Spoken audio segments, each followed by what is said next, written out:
వెంటే చీకటి ఉన్నట్టు రేణు నిశ్చితార్థం సందడిగా జరిగిందని సంతోషించే లోపే మావయ్య గారికి హార్ట్ అటాక్ రావడం నిజంగా దురదృష్టకరం అండి. దురదృష్టం కాదు, ఆ సంజయ్ వల్ల పట్టిన దరిద్రం.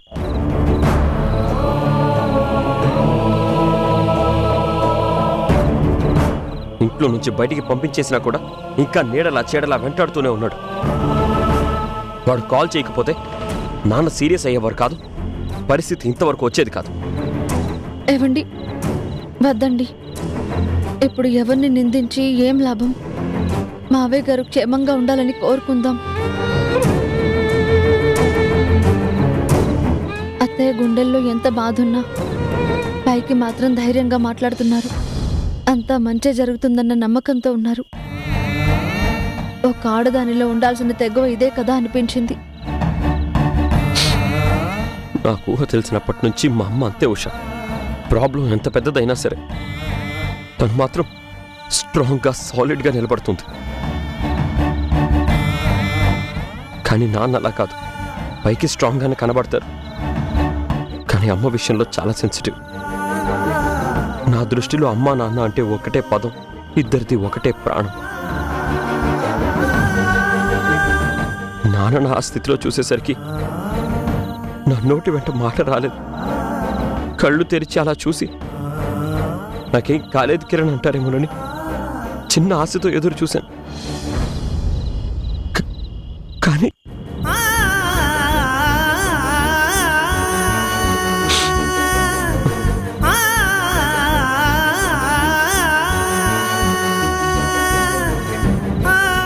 బాధపడకండి, సర్జరీ చేయాలని చెప్పారు కదా, అది పూర్తయి స్పృహలోకి వచ్చిన వెంటనే మీరు కోరుకున్నట్టే జరుగుతుంది.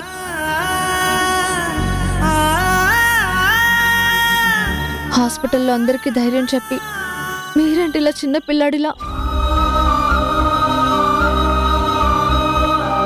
అక్కడ కూడా ఏడుపు వచ్చేసింది. నేను ఏడవడం చూస్తే అమ్మ తట్టుకోలేదని చాలా కష్టంగా కంట్రోల్ చేసుకున్నాను. ఇక్కడైతే నువ్వు నేను తప్ప ఇంకెవరూ లేరు కదా, అందుకే. మా ఆడవాళ్ల మనసుకి కన్నీళ్ళకి స్నేహం బాగా కుదురుతుందండి. అందుకే కొంచెం బాధ అనిపించగానే వెంటనే బయటకు వచ్చేస్తాయి. కానీ మగవాళ్ల విషయంలో అలా కాదు. హృదయానికి కళ్ళకి పెద్ద యుద్ధమే జరుగుతుంది. భరించలేని బాధ వస్తే తప్ప నిండుకుండలా మారిన మనసు బయటపడదు. ఎవరో శపించినట్టు సమస్యలన్నీ మన కుటుంబం చుట్టే తిరుగుతున్నాయి. నా కెరీర్ అలాగే ఉంది, ఇప్పుడు నాన్న ఆరోగ్యం. బాధపడకండి, అన్నింటికి పరిష్కారం దొరుకుతుంది.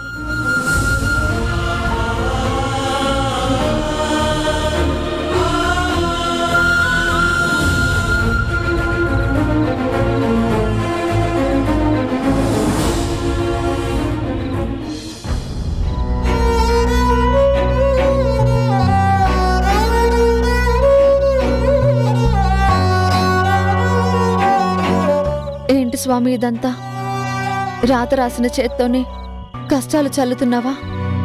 దీవించాల్సిన కళ్ళతో మా కన్నీళ్లు చూడాలనుకుంటున్నావా? నువ్వు పెట్టే ప్రతి కష్టం శిక్ష కాదు, పరీక్ష అని తెలుసు.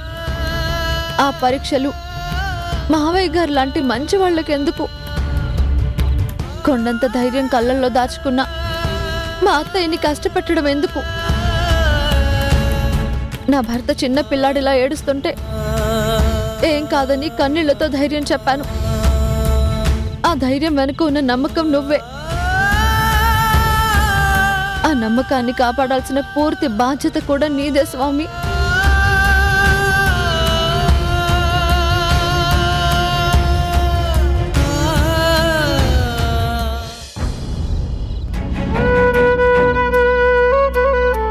ఏం చేస్తున్నావు? మావయ్య క్షేమంగా ఉండాలని ఆ దేవుణ్ణి వేడుకుంటున్నానండి. వినడమేనా, ఏమైనా మాట్లాడా? దేవుడి మాట మన చెవులకు వినబడదండి, ఫలితం మాత్రమే కంటికి కనిపిస్తుంది. ఆ ఇంటికి నా వల్లే కష్టాలొచ్చాయి. కావాలంటే నా ఒక్కదాన్ని శిక్షించమని బ్రతిమలాడుకుంటున్నాను. ఏమైంది? ఎందుకు ఇలా మాట్లాడుతున్నావు? నిజమే కదండి, నేను మీ జీవితంలోకి వచ్చినప్పటి నుండి ఆ ఇంట్లో ఏదో ఒక రూపంలో సమస్యలు వస్తూనే ఉన్నాయి. ఆ ఇంట్లో నుంచి ముందు మనం బయటకు వచ్చాం. ఆ తర్వాత అత్తయ్య మావయ్యలు వచ్చారు. ఒకరికి మంచి జరగాలన్న ఆలోచన నా మనసులో ఉంటుంది, కానీ నా జాతకంలో మాత్రం మంచి ఉండదండి. అందుకే నాతో పాటు ఉన్న వాళ్ళకి ఈ కష్టాలు, ఈ కన్నీళ్లు. ఏంటుషా ఇది? నీ వల్ల వరాలు కురుస్తాయి తప్ప కన్నీళ్లు రావు. నా జీవితంలో దేవత వినుము. ఆ దేవుడు చేసిన పనులు కంటికి కనిపించినట్టే నువ్వు చేసే మంచి ఫలితంలో కనిపిస్తుంది. మనిషి జీవితం నుదుటి మీద రాతల్ని బట్టి ఉంటుంది, కానీ జాతకాల బట్టి కాదు. నీ రాక కన్నా ముందే ఇంట్లో కీడు మొదలైంది. ఆ కీడు పేరు మేఘన. ఆవిడ చేసిన కుట్రలు, వేసిన నిందలు, నాశనం చేసిన జీవితాలు అన్నీ మనకు తెలుసు. అలాంటి మనిషిని కళ్ళారా చూసి నిన్ను నువ్వు నిందించుకుంటే ఎలా? నాన్న విషయంలో మనకి మంచి జరుగుతుందని అమ్మా, నువ్వు, మనమందరం నమ్ముతున్నాం. ఇంతమంది నమ్మకాన్ని వమ్ము చేయడానికి ఆయన మనిషి కాదు కదా, మనిషిని సృష్టించిన దేవుడు. మనకి న్యాయమే చేస్తాడు.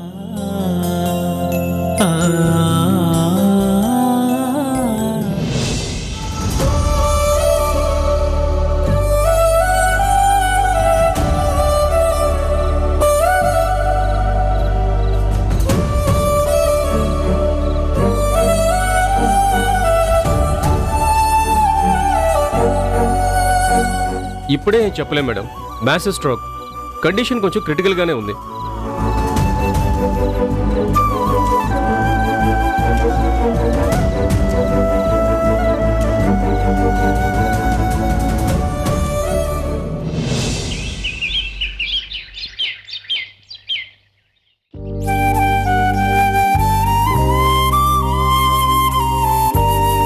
స్వామి, మా మావయ్య గారి సర్జరీ బాగా జరిగి క్షేమంగా ఇంటికొచ్చేలా చూడు తండ్రి.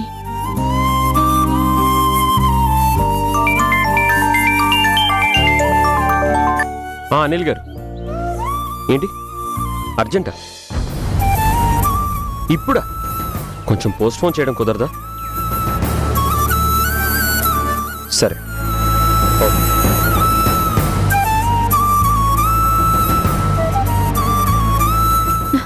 ఏంటండి ఇక్కడే ఉన్నారు? బయలుదేరదాం హాస్పిటల్కి, సర్జరీకి టైం అవుతుంది. ఏమైందండి? ఏం ఆలోచిస్తున్నారు? అనిల్ గారు కాల్ చేశారు. అర్జెంట్గా ఒక ప్రొడ్యూసర్తో మీటింగ్ ఉందంట, రావాలంటున్నారు. అవునా? ఒకవైపు నాన్న హాస్పిటల్లో ఆ సిచ్యుయేషన్లో ఉంటే ఏమీ పట్టనట్టుగా వదిలేసి నా పని కోసం ఎలా వెళ్తాను? దేవుడు మనకి పరీక్షలు పెడతాడంటారు కదా, ఇది ఒక పరీక్ష అనుకోండి. ఏది ఇంపార్టెంటో అది చేయడం గొప్ప కాదు, అన్నింటినీ వీలైనంత త్వరగా సరిగ్గా మేనేజ్ చేయడమే గొప్ప. మనమున్న ఈ సిచ్యువేషన్లో అన్నీ ముఖ్యమే, అన్నింటినీ ఫేస్ చేయాల్సిందే. హాస్పిటల్లో అత్తయ్య, తరుణ్ బావ, హారిక అక్క, మేమందరం ఉన్నాం కదా. మీరు ఎక్కువగా ఆలోచించకుండా, టెన్షన్ పడకుండా ఆ ప్రొడ్యూసర్తో మీటింగ్కి వెళ్ళండి. ఇంకా ఏం ఆలోచిస్తున్నారు? మీరేమన్నా వేరే ఊరికి 10 రోజులు ట్రిప్ వెళ్తున్నారా? గంట సేపు మీటింగే కదా, అది చూసుకుని అట్నుంచటే హాస్పిటల్కి వచ్చేసేయండి. ఓకేనా? బయలుదేరండి.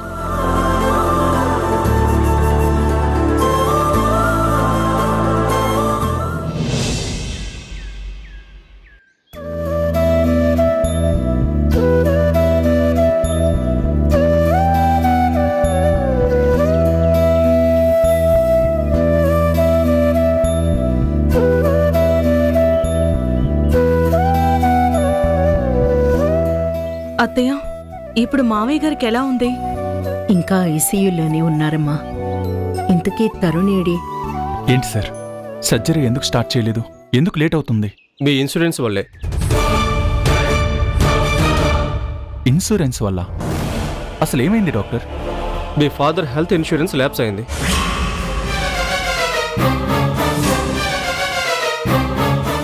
అంటే మేబీ ఈ ఇయర్ ప్రీమియం కట్టిండుకుపోవచ్చు, అందుకే ఇన్సూరెన్స్ ల్యాప్స్ అయింది.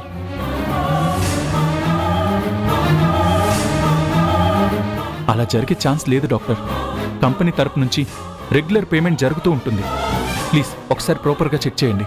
మా పిఆర్ఓ కన్ఫర్మ్ చేసిన విషయమే నేను చెప్తున్నాను.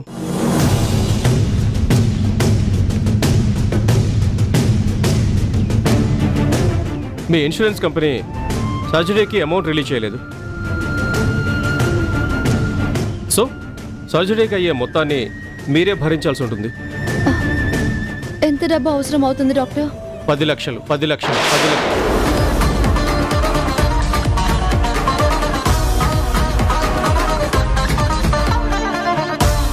సర్జరీకి ఇంకా ఎంత టైం ఉంది డాక్టర్? మీరు డబ్బులు కట్టడమే ఆలస్యం. ఇప్పుడు బీపీ కూడా స్టేబుల్గా ఉంది. వీలైనంత త్వరగా స్టార్ట్ చేస్తేనే మంచిది. ఓకే డాక్టర్, డబ్బులు మేమే అరేంజ్ చేస్తాం. ఇన్సూరెన్స్ ల్యాప్స్ అయిందని డబ్బులు మేమే కట్టాల్సి వస్తుందని మా అమ్మకి చెప్పకండి. ఓకే.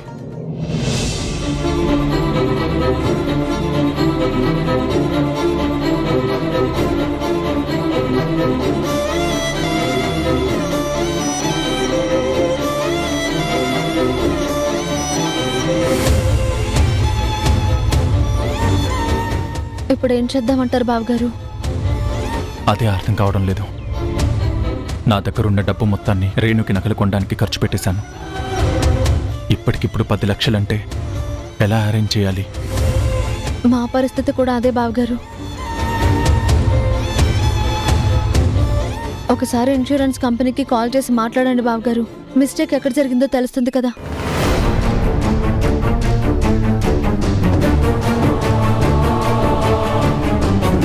హలో, నాకు ఒక పాలసీ నంబర్ గురించి డీటెయిల్స్ కావాలి.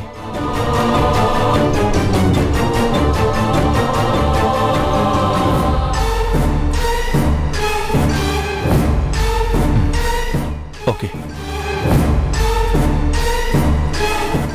ఏమైంది బావగారు? ఈ ఇయర్ ప్రీమియం నిజంగానే కట్టలేదంట. పాలసీ రెన్యువల్ కాలేదు. అత్తయ్య గారు ఇలాంటి విషయాల్లో చాలా జాగ్రత్తగా ఉంటారు కదా, ఎలా మిస్ అయినట్టు? అదే తెలియడం లేదు షా. నిన్నటి నుంచి ఇన్సూరెన్స్ విషయంలో అమ్మ కూడా చాలా క్లారిటీగా, కాన్ఫిడెంట్గా ఉంది. ల్యాబ్స్ అయిన విషయం అమ్మ కూడా తెలియదనుకుంటా.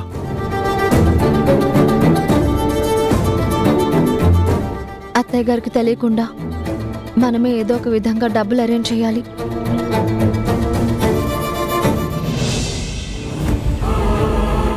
తరుణ్,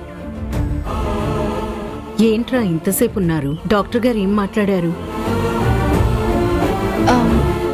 బీపీ స్టేబుల్ గానే ఉంది, సర్జరీ చేస్తామని చెప్పారు అత్తయ్య. ఆ మాట చెప్పడానికి ఇంతసేపు ఎందుకు?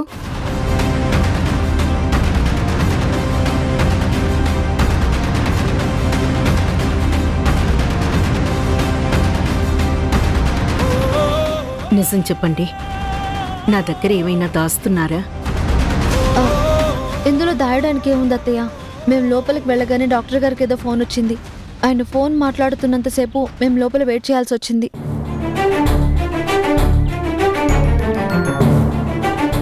నాన్న విషయంలో ఎప్పటికప్పుడు డాక్టర్ మనకు అప్డేట్ ఇస్తూనే ఉన్నారు. అలాంటప్పుడు నీకు తెలియందే ఉంటుంది, మేము దాయడానికి ఏముంటుంది? ఈ సర్జరీ సేఫ్గానే జరుగుతుంది, మావయ్య హెల్త్కి ఏ ఢోకా ఉండదని డాక్టర్ గారు చాలా కాన్ఫిడెంట్గా చెప్పారు అత్తయ్య. నేను కోరుకునేది కూడా అదేనమ్మా. ఇంతకీ కిరణ్ ఏడి? ఆయనకు అర్జెంటుగా స్టూడియో నుంచి కాల్ వస్తే వెళ్ళారు అత్తయ్య. డైరెక్ట్గా వచ్చేస్తానన్నారు.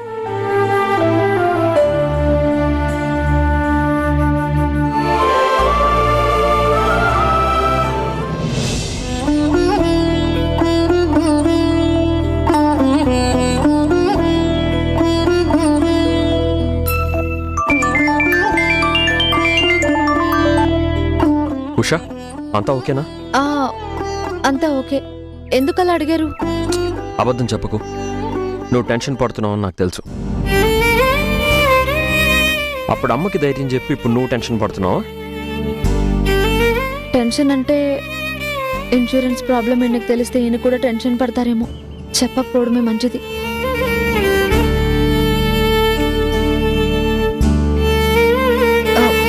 అదేం లేదండి, మీరు పని అయిపోగానే వచ్చేసేయండి. సరే, బాయ్. అలాగే. దేవుడా, ఇప్పుడు 10 లక్షలు ఎలా అరేంజ్ చేయాలి?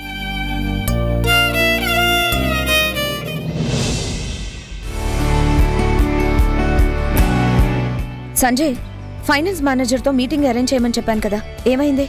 రేపు ఆఫ్టర్నూన్ వరకు డేటాతో రెడీగా ఉంటానని చెప్పాడు. అతను వచ్చిన తర్వాత అన్ని డీటెయిల్డ్గా చూడు. మనీ ఎక్కడ వేస్ట్ అవుతుందో తెలిస్తే మనం కంట్రోల్ చేయొచ్చు. వేస్ట్ ఎందుకు అవుతుంది? మన ముందు అమ్మ ఫినాన్స్ కంట్రోల్ చేసేది. ఆ విషయంలో అమ్మ కన్నా మనమేం గ్రేట్ కాదు. డౌట్ పడాల్సిన అవసరం లేదు. లేదు కాదు అనుకుంటే ఏది అవ్వదు. నీకు ఇలాంటి యాటిట్యూడ్ ఉండడం వల్లే అందరికన్నా ముందు పుట్టినా అన్నిట్లో వెనకబడ్డావు. నేను వెనకబడ్డా ముందుకు తీసుకెళ్ళడానికి నువ్వు ఉన్నావు కదా. నేనున్నాను కాబట్టే మనం ఈ స్టేజ్లో ఉన్నాం. అది మర్చిపోకండి. అవును, ఈ స్టేజ్కి కారణం నువ్వే. ఇదంతా నీ గొప్పతనమే. చాలా. సంజయ్, ఎందుకు అలా అప్సెట్ అవుతావు? నేనేం చెప్పినా మన కోసం, మన ఫ్యూచర్ కోసమే చెప్తాను. మనిద్దరం కలిసి సాధించిన విజయాన్ని కాపాడుకోవాలని నేను సలహా ఇస్తున్నాను. నీకు మంచి జరగాలన్న ఉద్దేశం తప్ప నాకు వేరే స్వార్థం లేదు సంజయ్. ఇంట్లో మూడీగా ఉంటున్నావని ఆఫీస్లో నిన్ను హ్యాపీగా ఉంచాలని వచ్చాను. నా వల్ల నువ్వు డిస్టర్బ్ అవుతుంటే నేను ఇప్పుడే వెళ్ళిపోతాను. సారీ మేఘనా, ఏదో అప్సెట్లో ఉండాలా అన్నాను. నన్ను నువ్వెప్పుడూ అర్థం చేసుకోవు. లాస్ట్ టైం రేణు ఎంగేజ్మెంట్కి వెళ్తే మిమ్మల్ని అందరూ ఇన్సల్ట్ చేస్తారని ఆపాను. బయటకు వెళ్ళిన వాళ్ళు మీ గురించి అందరి దగ్గర బ్యాడ్గా చెప్తున్నారన్న కోపంతో రేణు తెచ్చిన ఇన్విటేషన్ని విసిరి పారేశాను. నాకు ఈ ప్రపంచంలో నువ్వే ముఖ్యమని నేను ఆలోచిస్తుంటే తప్పు మొత్తం నాదే అన్నట్టు నా మీద ఆవేశపడుతున్నావు. సారీ చెప్తున్నాను కదా, ఇక నుండి నిన్ను బాగా అర్థం చేసుకుంటాను. వదిలే. ఒక్క నిమిషం. హలో.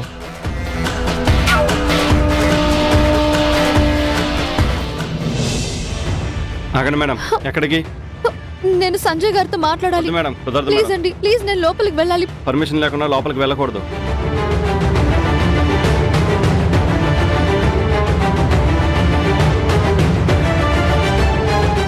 ఇదేంటి డైరెక్ట్గా ఆఫీస్కి వచ్చేసింది? ఏదో ప్రాబ్లం క్రియేట్ చేయడానికి అయి ఉంటుంది. సంజయ్ నోటీస్ చేయకుండానే దీన్ని బయటికి పంపించేయాలి. మేడం ప్లీజ్ అండి. Madam madam madam please madam madam. ఆగో, సెక్యూరిటీ నువ్వు వెళ్ళు. Okay madam. ఇది ఆఫీస్ అనుకున్నావా, సినిమా థియేటర్ అనుకున్నావా? డైరెక్ట్ గా లోపలికి వచ్చేస్తున్నావు. అక్క, మావయ్య గారికి హార్ట్ స్ట్రోక్ వచ్చింది. హాస్పిటల్లో జాయిన్ చేశారు. 10 లక్షలు ఖర్చు అవుతుందంట. ఆ డబ్బుల గురించి బావగారితో మాట్లాడాలక్క. అక్క బావ ఆ రోజు ఇంటికి వచ్చినప్పుడు శాపనార్థాలు పెట్టి ఇప్పుడేంటి వరసలు కలుపుతున్నావు? అప్పుడు ఆవేశం, ఇప్పుడు అవసరం. 2 అత్తయ్య మావయ్యల కోసమే. కానీ 2 సార్లు ఎఫెక్ట్ అయ్యింది నేను. ఈసారి అందరం ఎఫెక్ట్ అవ్వబోతున్నాం. ఆ ఇంటికి వచ్చినప్పుడు నువ్వు చేసింది తప్పనిపించింది. కోపంగా మాట్లాడాను. ఇప్పుడు తప్పక నీ దగ్గరకు వచ్చాను. అందితే జుట్టు, అందకపోతే కాళ్ళు పట్టుకునే రకమని ఒప్పుకుంటున్నావు అన్నమాట. నువ్వు నన్ను ఏమైనా అనుకో, ఒక్కసారి బావగారితో మాట్లాడించు. ఏంటి బావగారు బావగారు అని ఓ హొయలిపోతున్నావు? నీ కన్నీటి కథలు చెప్పి సంజయ్ని మార్చేద్దాం అనుకున్నావా? అక్క, నేను ఏ మార్పు కోరుకోవట్లేదు. నీకు నచ్చినట్టే ఉండు నువ్వు. మావయ్య గారి పరిస్థితి క్రిటికల్ గా ఉంది. ఎంత త్వరగా సర్జరీ చేస్తే అంత మంచిదని డాక్టర్ చెప్తున్నారు. ఇన్సూరెన్స్ కూడా ల్యాప్స్ అయింది. ఎక్కడ ప్రాబ్లం అయిందో తెలియదు. దయచేసి బావగారితో నన్ను మాట్లాడినివ్వు, లేదంటే నువ్వే ఒకసారి బావగారికి విషయం చెప్పు. 2 జరగవు. ఏం మాట్లాడుతున్నావు అక్క? డబ్బులు లేక అక్కడ సర్జరీ ఆగిపోయింది. మావయ్య ప్రాణాలు ప్రమాదంలో ఉన్నాయి. పోనీ మాకేంటి నష్టం? మమ్మల్ని ఆ ఇంటిని వద్దనుకుని వెళ్లారు. వాళ్ళు ఉంటే ఎంత, పోతే ఎంత?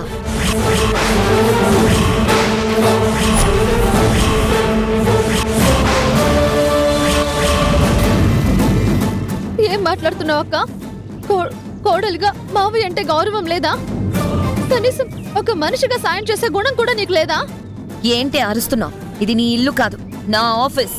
నిన్ను మెడపట్టుకుని బయటికి గంటడం నాకు నిమిషంలో పని. ఉషా, బావగారు ఏ ఆగో. ఉషా, నువ్వేంటి ఇక్కడ?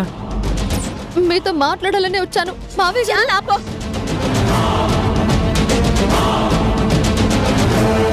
ఎక్కువ మాట్లాడుకో. అసలు ఏమైంది మేఘనా?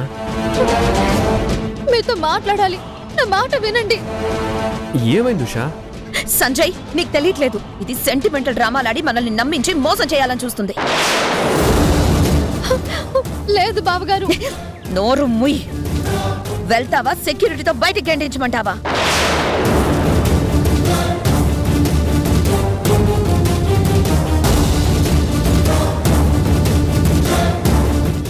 అవుట్. అమ్మా, నాన్నకి సర్జరీ ఇంకా ఎందుకు స్టార్ట్ చేయలేదు? అదే నాకు అర్థం కావడం లేదు. మనీ అరేంజ్ అయిందా? ఆ ప్రయత్నాల్లోనే ఉన్నాను డాక్టర్. మీరు లేట్ చేసే ప్రతి క్షణం ఆయన ప్రాణాలకే ప్రమాదమని గుర్తుపెట్టుకోండి. హాఫ్ అన్ అవర్లో అరేంజ్ చేస్తే ఏ రిస్క్ ఉండదు. ఆ తర్వాత మీ ఇష్టం. పొద్దున్ననగా వెళ్ళిన తరుణ్ ఇంకా రాలేదేంటమ్మా?